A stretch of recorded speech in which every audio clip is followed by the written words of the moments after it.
बहुत समय पहले एक छोटे से गांव में रोहन और कविता नाम के एक गरीब दंपति रहते थे। उन्हें कोई बच्चा नहीं था, पर यह उनकी सबसे बड़ी ख्वाहिश थी।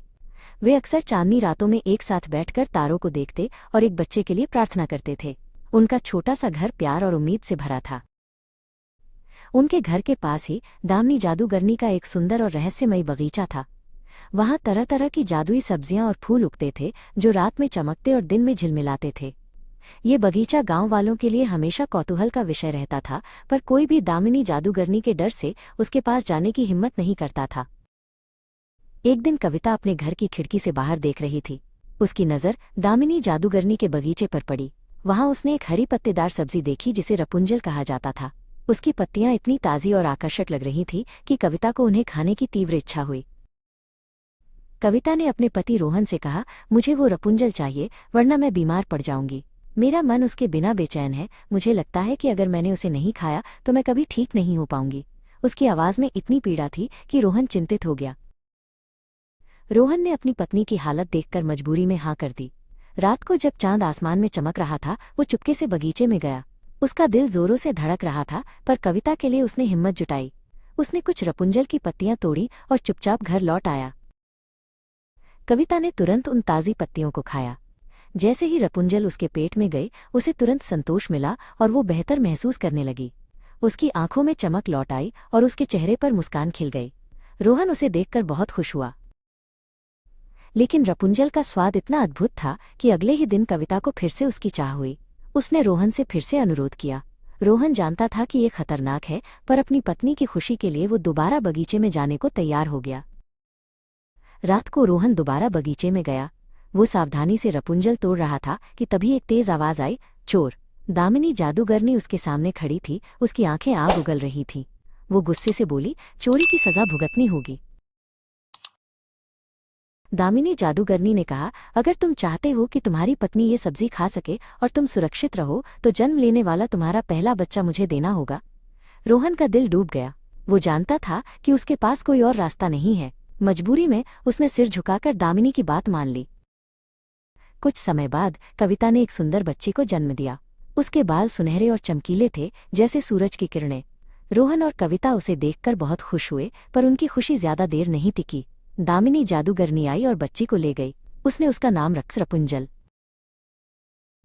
जैसे जैसे रपुंजल बड़ी हुई, उसके बाल और भी लंबे व सुंदर होते गए। वे सोने की तरह चमकते थे। दामिनी जादूगरनी ने उसे जंगल के बीच एक ऊंचे एकाकी टॉवर में कैद कर दिया। टॉवर में न कोई दरवाजा था, न सीढ़ी, बस एक छोटी सी खिड़की थी। दामिनी जादूगरनी को अंदर जाना होता तो वो टॉवर के नीचे आकर पुकारती, रपुंजल, रपुंजल, अपने सुनहरे बाल नीचे छोड़ दो। और फिर रपुंजल अपने लंबे सुनहरे बालों को नीचे गिरा देती। दामिनी उन बालों को पकड़कर ऊपर चढ़ती। एक दिन राजकुमार विवाहन अपने घोड़े पर जंगल से गुजर रहा था। तभी उसने एक मधुर गीत सुना। ये गीत इतना सुंदर था कि राजकुमार मंत्रमुग्ध हो गया। वो आवाज का पीछा करते हुए टॉवर के पास आया और छिपकर देखने लगा। राजकुमार ने देखा कि दामिनी जादूगरनी कैसे बालों के सहारे ऊपर जाती है। उसने इंतजार किया जब तक दामिनी चली गई। फिर उसने भी वैसा ही किया।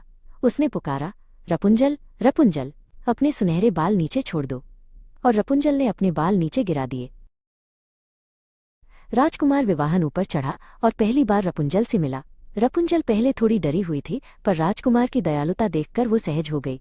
दोनों धीरे धीरे दोस्त बने। हर दिन राजकुमार उससे मिलने आता और वे घंटों बातें करते। उनकी दोस्ती धीरे धीरे प्यार में बदल गई। वे एक दूसरे के बिना नहीं रह सकते थे। पर एक दिन रपुंजल ने गलती से दामिनी जादूगरनी को राजकुमार के बारे में बता दिया।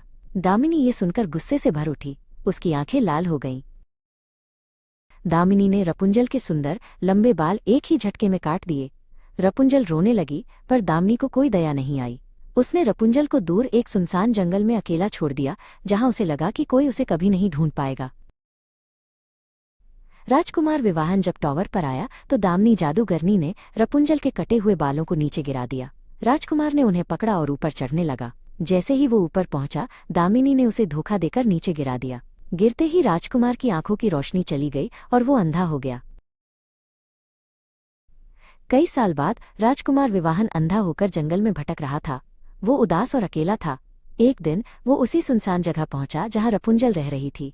रपुंजल ने उसे देखा और उसकी आंखों से खुशी और दुख के आंसू बह निकले। जैसे ही वे आंसू राजकुमार की आंखों पर गिरे, उसकी आंखें ठीक हो गईं और उसे फिर से दिखाई देने लगा। उन्होंने एक दूसरे को पहचान लिया और खुशी से गले लगाया। उनकी सारी पीड़ा दूर हो गई। राजकुमार विवाहन रपुंजल को अपने राज्य ले गया और उन्होंने एक भव्य विवाह किया। राजकुमार विवाहन और रपुंजल ने खुशी खुशी अपना जीवन बिताया, हमेशा एक दूसरे के साथ, और उनके प्यार की कहानी पीढ़ियों तक सुनाई जाती रही। चैनल को सब्सक्राइब और वीडियो को लाइक एंड शेयर करना ना भूलें।